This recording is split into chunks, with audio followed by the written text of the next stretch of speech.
IPMNation.com. This is Bob McCarthy. You're listening to Local Outbreak, The Planet, 100.1, and IPM Nation. Oh my God.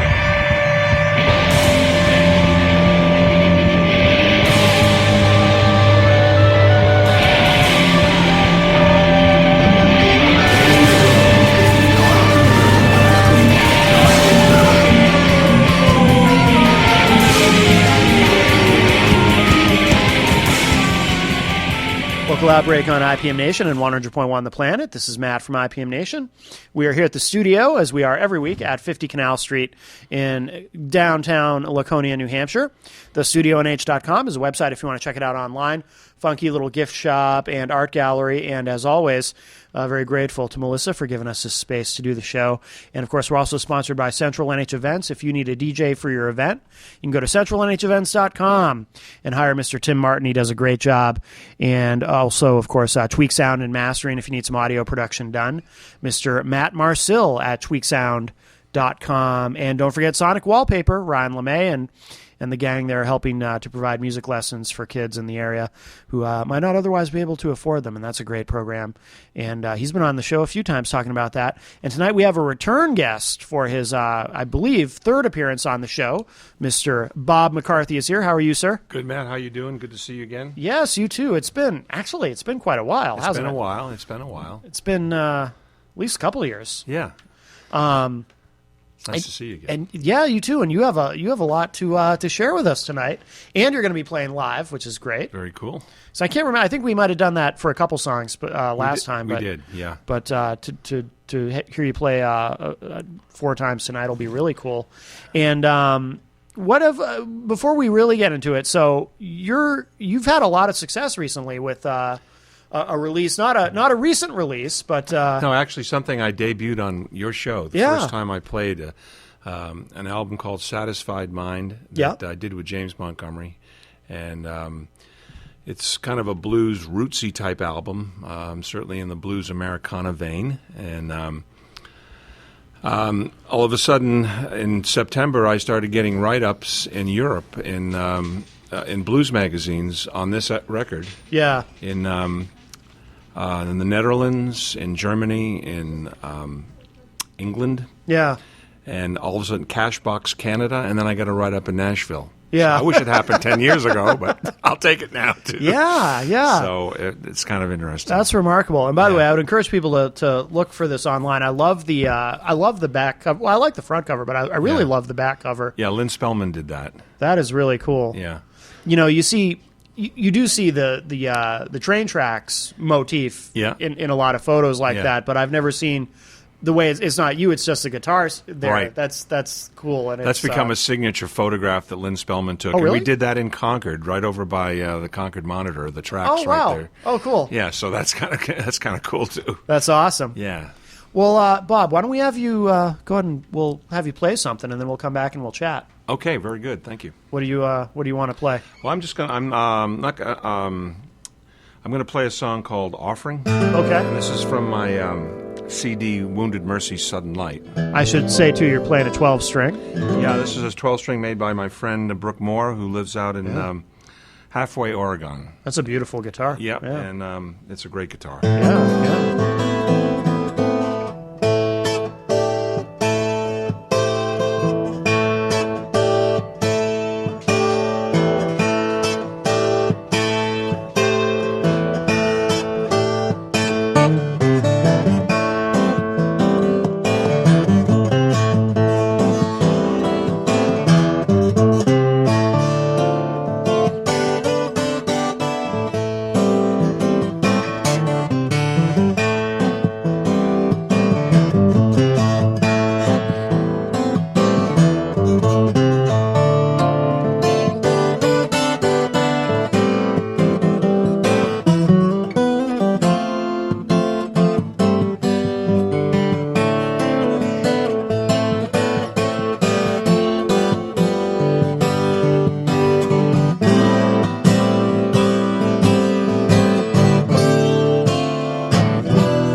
Wow, that's nice. Bob McCarthy live here on Local Outbreak, and we'll be right back. Thank you.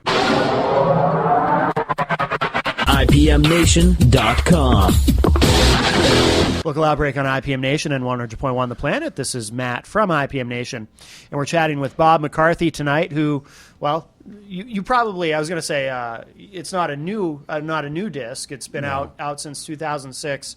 And what do you think precipitated or was the catalyst for this success that you're having, particularly in Europe with this?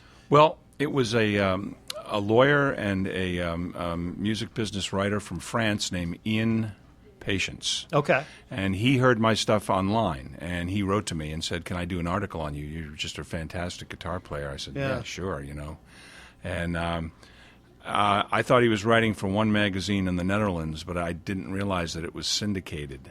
Okay. So he began sending me, 2 articles in the Netherlands, and one in a printed magazine in England, and then one in Canada Cashbox, and one in Nashville. Yeah.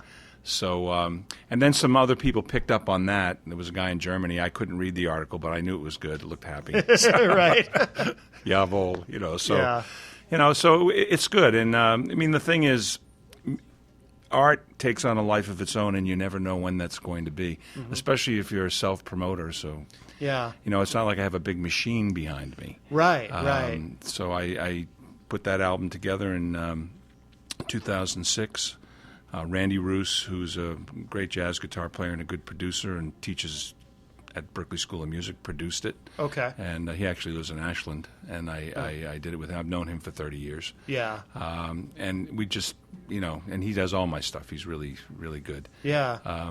So we just put it together, and we didn't know what was going to happen. Yeah. James Montgomery, who I'd played with since 1967, came up to his studio in Ashland and put down 4 tracks with his harmonica, and I did some, rootsy stuff like the Carter Family, Keep on the Sunny Side, and Route 66, stuff that I had grown up with that I wanted to record. Yeah.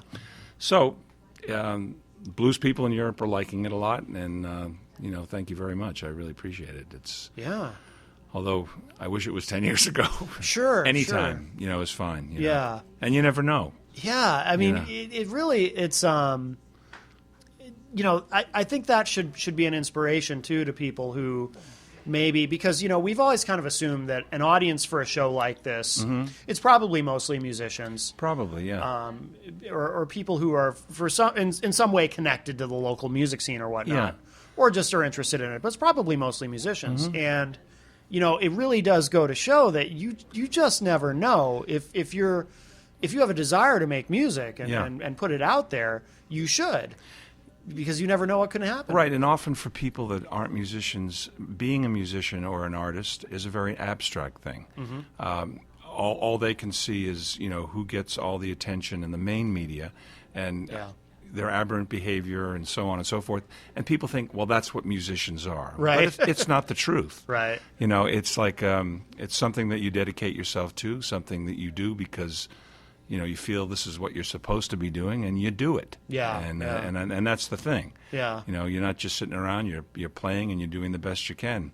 And you don't know, when someone else is going to pick up on it, especially a stranger that lives, in another continent, another country. Yeah. Yeah. So.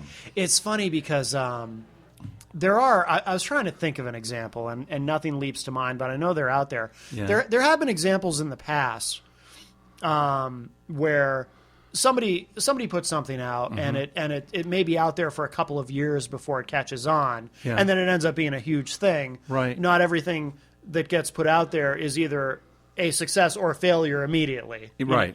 That's true. But we live in an era now with the internet, with social media, and all these different deliveries. Well, I shouldn't say all these different delivery systems, but within the internet, that you can deliver things to anywhere in the world digitally now. That's true. And I think that probably increases the odds of something like this happening, where something that came out back in 2006, you never know what somebody might find just toiling around on the internet. Yeah, and the thing is, you put these things out to help promote your live shows, and they're kind of like business cards. Yeah. And you want to put out something that's good quality, that makes people's equipment sound good.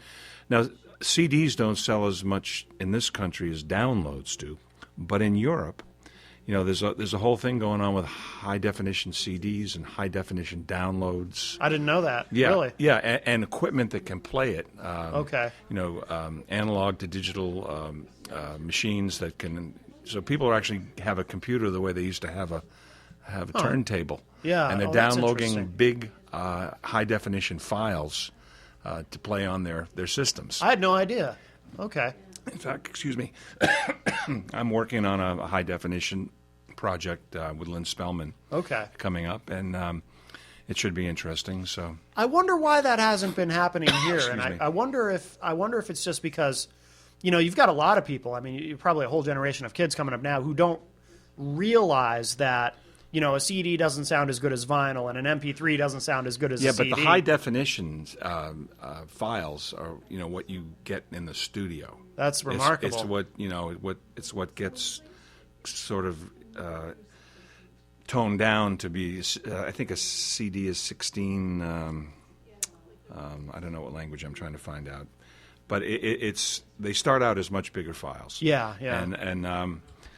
And that's become the rage in Europe. And CDs are selling again. High-definition CDs are selling, and people like to have it. And vinyl is making a comeback at the same time, interestingly enough. Yeah. So my vinyl that I had in the 70s, sells very well in Europe. No kidding. And, I've gotten $200 for an album in Italy. Wow. So whoever thought that? I mean, I Yeah. thought they'd be gathering moss on the basement. Yeah. But, there is a group of people that collect it. And, it's really kind of cool. Yeah, I know that here too. It's funny. I remember when I was a kid, people saying vinyl was only a matter of time before it disappears entirely. And now it's coming back. Yeah. I mean, I think now at this point, everything that's at least with the major labels, I think everything that they release also comes out on vinyl. On limited edition. Right. And I know a lot of people who buy the vinyl, they never even open it. They just have it because maybe it's their favorite band or whatnot, and they just want to. Right. I still have a turntable, and I still have a vinyl collection, and I like hearing it. There's a certain quality to analog vinyl that you don't get in digital. Yeah, there's a warmth to it. There's a warmth to it. I mean, the convenience of the digital is you can play it in your car and so on and so forth. But then again, a lot of cars now, I mean, people just put all their music on a stick and right. They don't even have a CD. So. Yeah. But I think in that terms, when people are doing that with high definition files, that's going to change the whole thing in the car too. Yeah. It's going to make the MP3 a little, obsolete perhaps. Do you think the mistake that a lot of I mean, you've been at this a long time. Do you think the mistake that a lot of veteran musicians make is just being stubborn about embracing the technology? Well, I don't think it's so much stubbornness as maybe it's discouragement that leads to stubbornness. Okay, yeah. So it's like, what do you do and how do you keep up with it? Right. I mean, to me, social media is a great thing, but it's also kind of like anarchy, too. I mean, it's everybody doing everything. It's so, true. I mean, if you got a good-looking page, I mean, who needs talent, Right. So, I mean, and it's hard to compete against that. Yeah. And I see a lot of the stubbornness is rooted in the discouragement. That makes sense. Yeah, that makes sense. But then again, like you just said, you got to just keep going. There's no guarantee in life for anything for that matter. Right. So have you recorded anything since this? I've got a few out. I recorded my latest one, which I don't think you have.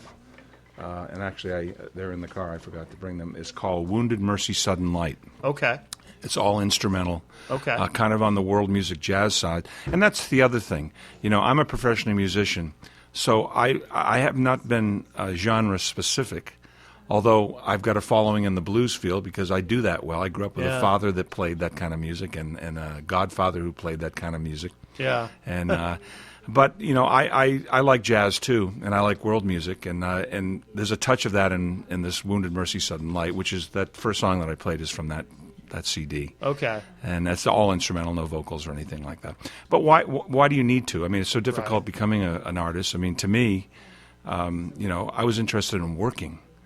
And so that's why when Irish singer Tommy Makem asked me to tour with him for 12 years, I didn't say, well, you're not blues enough. Right. I said, I like you, and this is a great gig. Right. You're paying for my plane to go here, and, Yeah. and we get along, and hey, it's all about the people. Right, If you like right. the people, you like the music. Yeah, That's my attitude anyway. Yeah. And I enjoyed working with him for 12 years. Wow, that's great. That's a Yeah. good run. Yeah, that was a good run. Why did that end? Is he?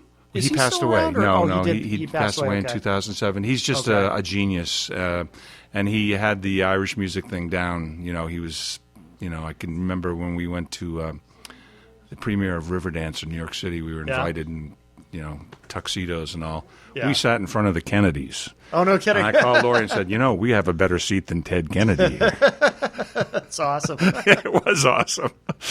So if you've toured on your own too since then, right? Sure, yeah. I mean, I'm still playing. Yeah. So,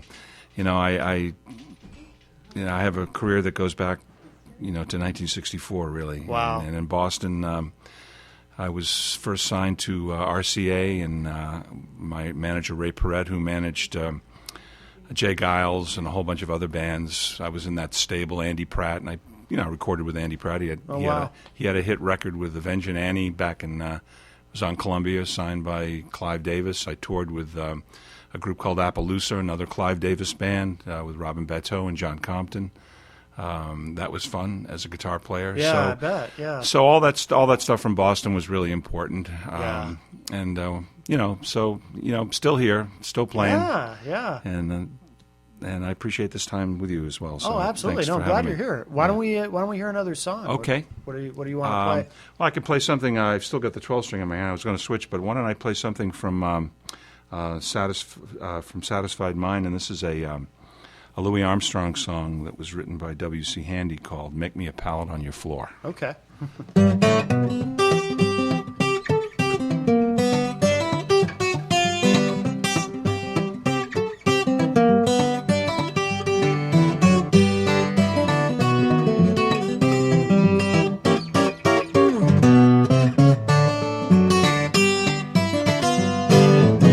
Make me a pallet on your floor.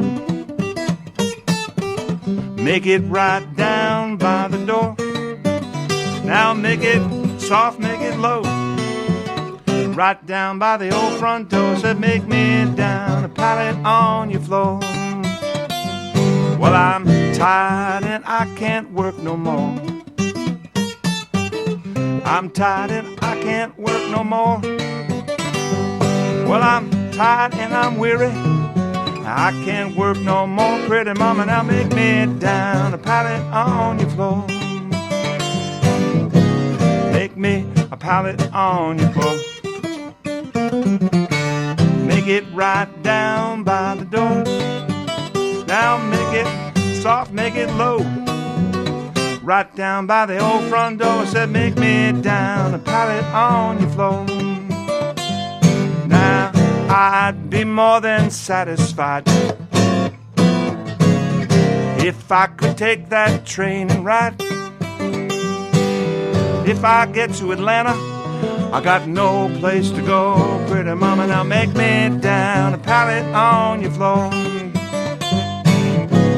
Make me a pallet on your floor.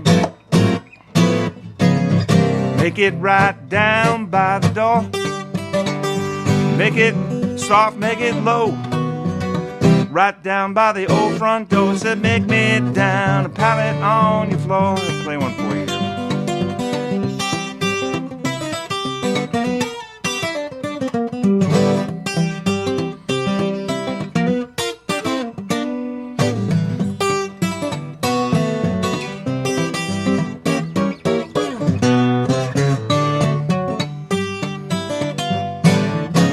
These blues are everywhere I see.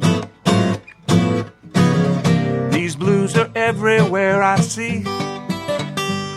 Now blues all around me and everywhere I see. Pretty mama, now nobody's got these blues like me.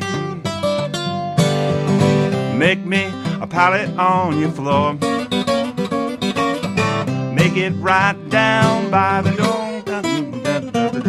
Make it soft, make it low. Right down by the old front door. Said make me down a pallet on your floor. Now make it soft, make it low, right down by the old front door. Make me a pilot on your floor. Bum, bum, bum, bum, bum, bum, bum, bum, bum, bum, bum, bum, bum.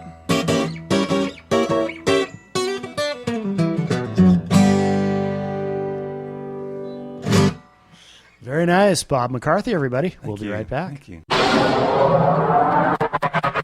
IPMNation.com. Local Outbreak on IPM Nation and 100.1 The Planet.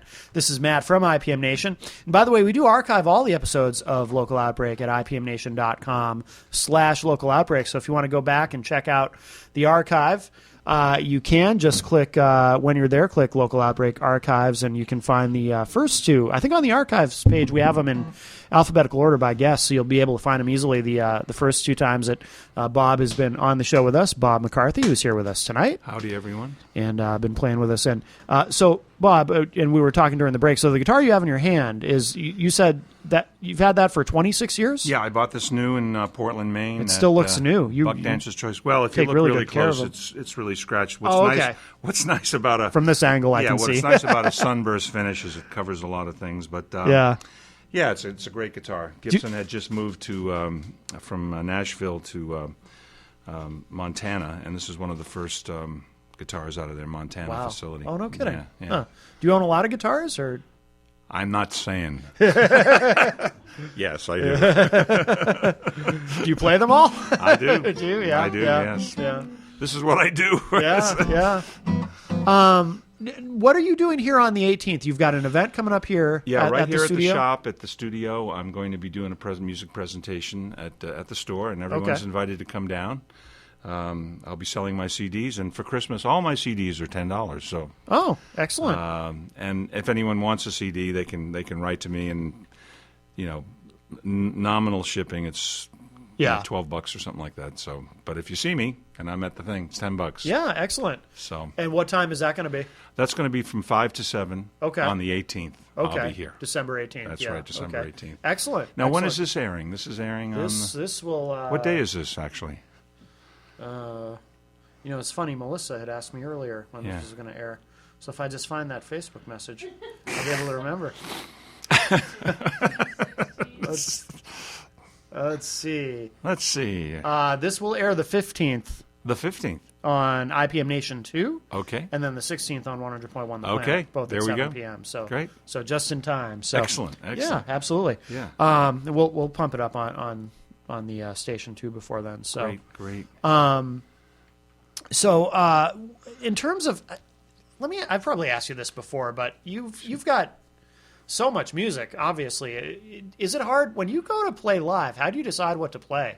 It's going to be hard to narrow that down for a set list. Well, the thing is, you play for the people that are out in front of you, so you sort of take a profile of who's there, and then you go to that type of material. Yeah. And if I was playing for a bunch of jazz guys or people that come to see that, I would, start like I started today with, the instrumental type jazz stuff. And if I'm playing for a blues crowd, well, I play my blues stuff and so on. And then, it's just, you try to get some kind of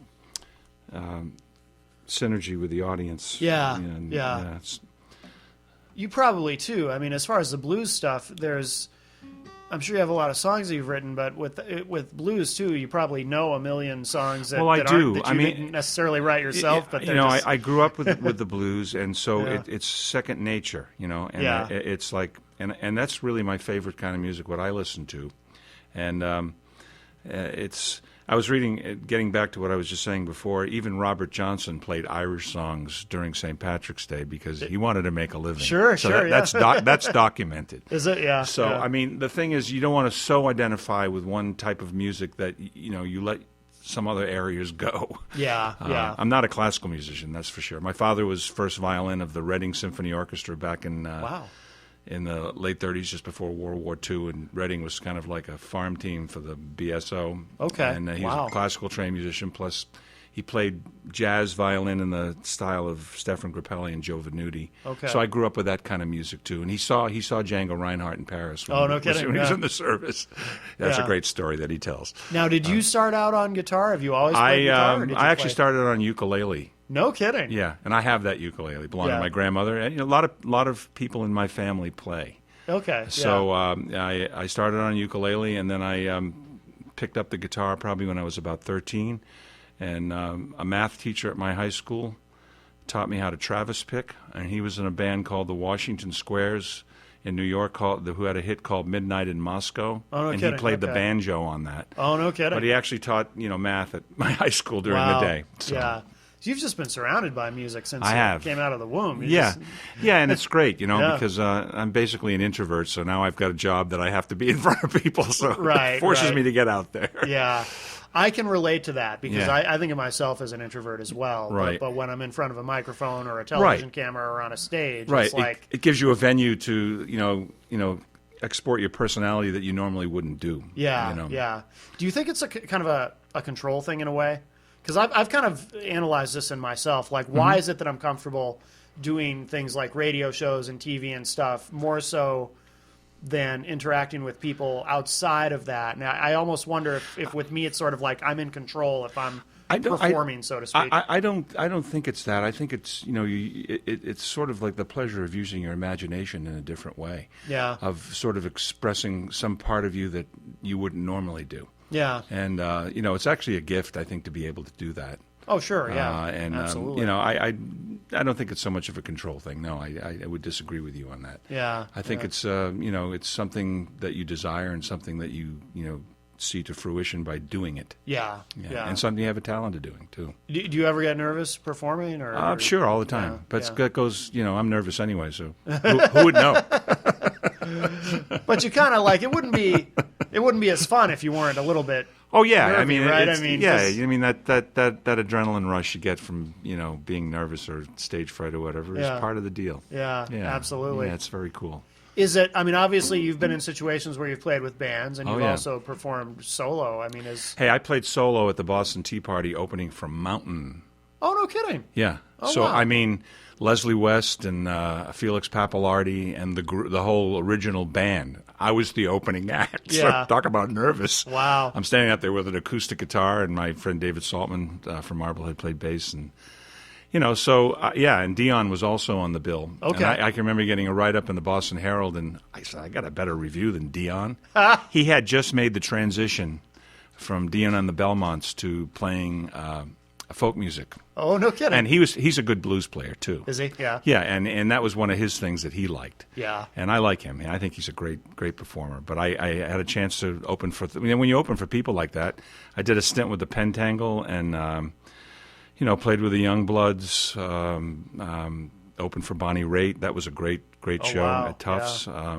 So I've played with a lot of big name people. And when I was with Appaloosa, I mean, we played on the same bill with the Beach Boys. Oh, wow. NRBQ, Charlie Mingus, and Wow. so But the thing is, you see, is that even people like that, although they may have some more prominence as far as seeing them or more popular, everybody's the same. Oh, yeah. Yeah. They go through the same type of things.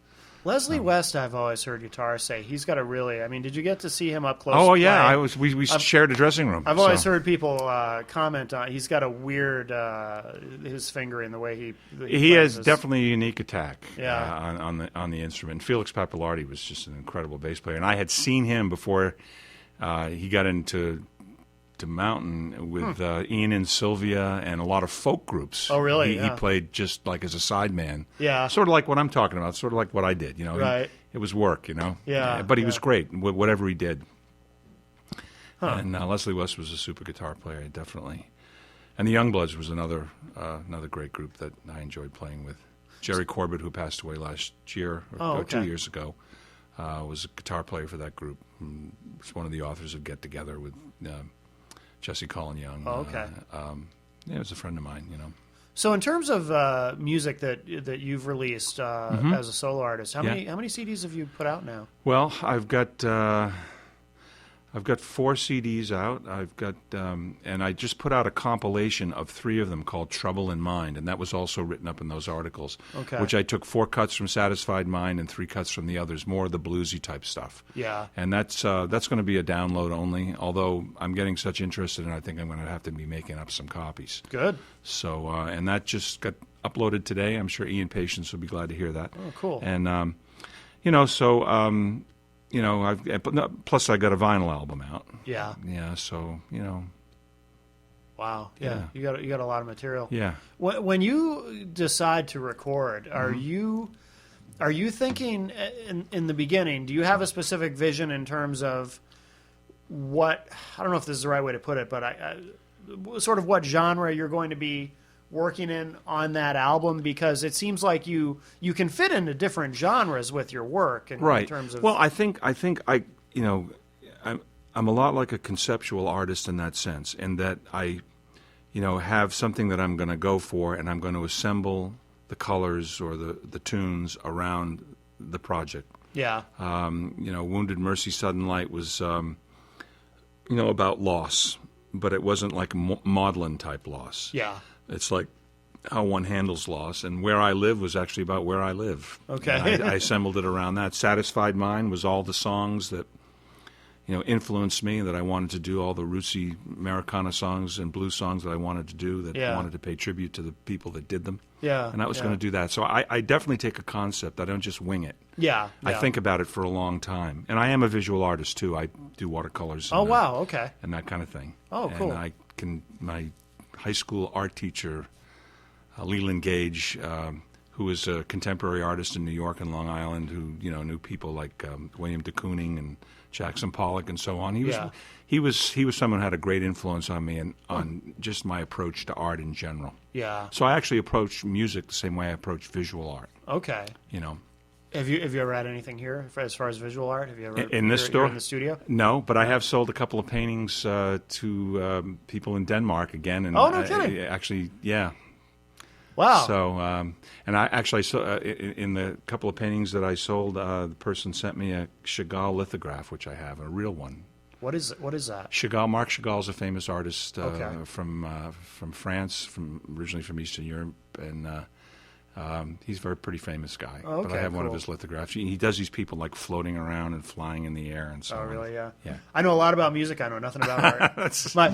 It's really the same. What I know about art, well, visual art, I should say. What I know about art is when I come in here and look at the wall and I see this great stuff that Melissa has here, but that's the sum of what I know about art. There are some great stuff here. People really like to see this place. It has a nice visual approach to it. And then whatever I learn about art while I'm here falls out of my head, and I forget, and I continue to know nothing about visual art. But that's cool. But there's always really cool stuff here on the walls. Yeah, so, there is. Yeah. This shop is definitely something you want to come down and take a look at if you've never seen it. Oh yeah, absolutely. It's got a good vibe in here for sure. Absolutely. And thanks to Melissa for hosting us tonight. Yeah. Yeah, absolutely. I'd like to thank my friend Mike Shore to help me with my guitars tonight. Yes. Thanks, my friend. He works at Meadowbrook in the summertime. People may have seen him helping with the groups out there and so on. And he's a great roadie. He's a great roadie. You said you needed that other guitar, and he was right in there? He's right in there. You didn't have a flashlight with him, though. That was weird. Roadies usually pull out a flashlight. He does have a flashlight. Oh, okay. It's right on the back of his cell phone. Oh, okay, good. All right, I was worried. That's nice and bright here. But so now, when you're with the success that you're having with Satisfied Mind, does that inspire you to want to do something similar to that in terms of, because like we were talking about, you work in different areas. Yeah, well, the thing is, it's supply and demand. When people want to hear that, my new album is going to be a lot of my slide guitar stuff, a lot more blues, and some traditional, some original. Yeah. I think art too is not just about you, but it's about people that consume what you do. Right. And there's a fine line between both. I don't think it's a selfish thing so much as, well, I'm going to do what I'm going to do and so on. Is that, who's buying this stuff or who likes it? Yeah. And you really need to consider that. Right. At least that's the way I look at it. Maybe some people feel differently. Oh, sure, yeah. And I think that's what, bears different genres in music. Yeah. And pop music is in the state that it's in, and there's some good and some bad, but I don't particularly care for a lot of it. Yeah. not that it isn't good. It is good, obviously. I mean, Yeah. good production and so on and so forth. But as far as content goes, Sure. Sometimes overproduction can hide good content. Mm-hmm. I'm still comfortable listening to records that were made in the 20s and 30s. Sure. And I listen to them all the time. No So, kidding. yeah. Yeah. My biggest issue with what you hear now is everything with guitars to me that's on the radio just sounds electric guitars. They always sound so compressed. Yeah. Too compressed. People just... It's been like that for at least a decade. Yeah. Probably Well, longer. it's a safe way of doing it. And Yeah. I don't know. It's I think the high definition thing is going to end the compression deal because I hope so. There isn't any. That's good. It's like, whoa. That's good. Good. You know, in some ways, it's almost too real. In some Yeah. ways, I don't know if people are ready for that. Well, why don't we we'll hear another song if you want to play something. And I noticed, so you've got a I was going to ask you if you because I noticed before you weren't using a pick. I was going to ask you, do you usually not use a pick? No, I like to use use my thumb on the 12 string. But on the okay. 6 string, I like to use this. And when I'm playing electric guitar, because I play electric guitar too, Yeah. I like to use a thumb pick or my Okay. fingers. I don't use a flat pick that much except on the mandolin. Okay. So Interesting. Okay.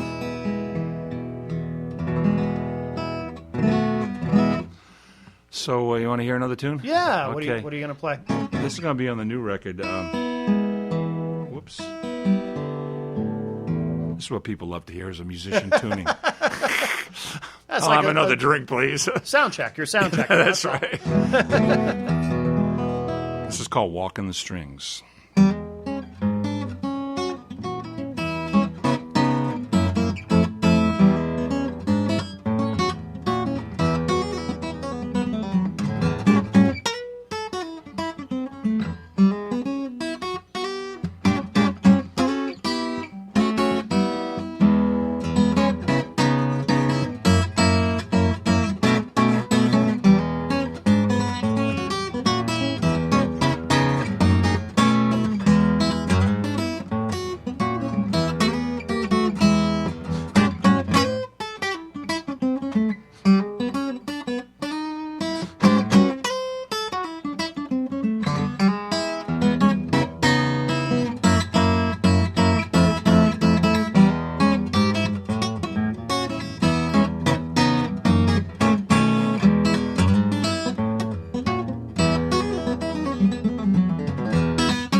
IPMNation.com.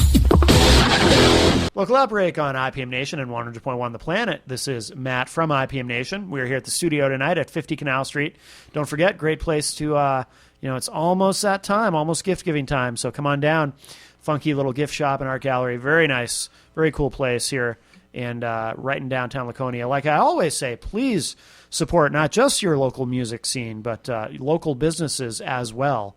And sometimes the two very directly intermingle, as is the case here. So very grateful again to Melissa for giving us this space to do the show every week.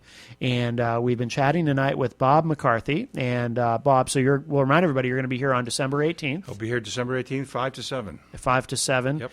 And you'll be playing, and of course you're going to have CDs to sell with you as well. Yeah, all my CDs right up through Christmas are $10. Excellent. So if you like one, and they're dwindling, so get Yeah. them while they're hot. and also I've got a new album out that's it should be up on iTunes, Amazon, and CD Baby as a download only called Trouble in Mind, which is a compilation of blues tunes from all my CDs. Okay. Yeah, and I'm also working on a new CD with Lynn Spellman, with the slide guitar and blues-based, roots-based Cool. type CD. So cool. Is there a central hub online where people should go? Yeah, you can go to bobmccarthy.net, BOBMCCARTHY.net, and that's my website. You can read all the reviews from Europe under press. Yeah. You can get some samples of my music. You can buy stuff right there. But if you email me at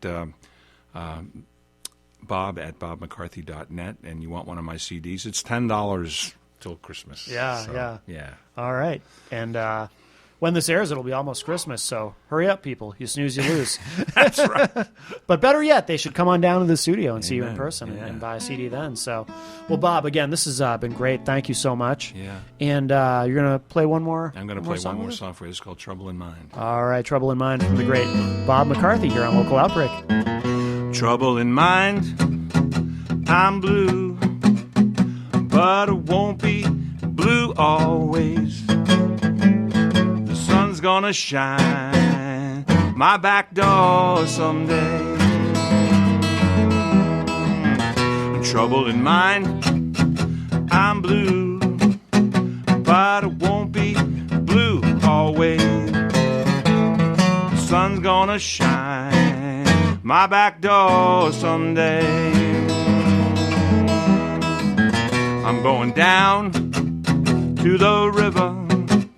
I'm gonna get my old rocking chair. And if the blues don't get me, I'm gonna rock away from there. Trouble in mind, I'm blue, but it won't be blue always. The sun's gonna shine my back door someday. I'm all alone around midnight, and my lamp is burning low. Never had so much trouble in my mind before. Trouble in mind, I'm blue, but it won't be blue always. The sun's gonna shine my back door someday.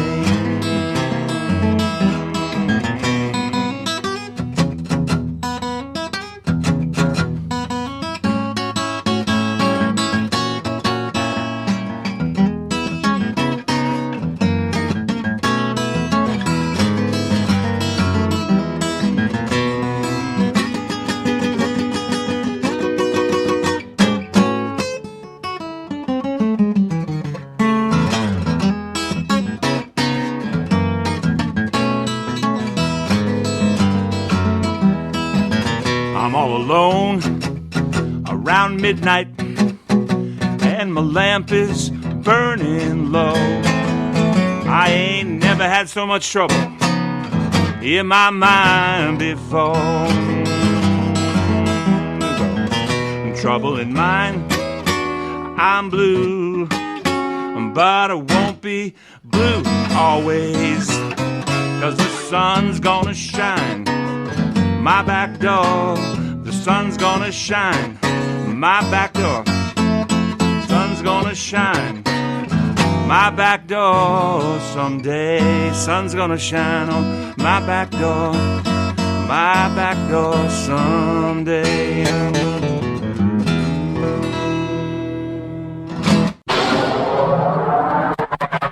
IPMNation.com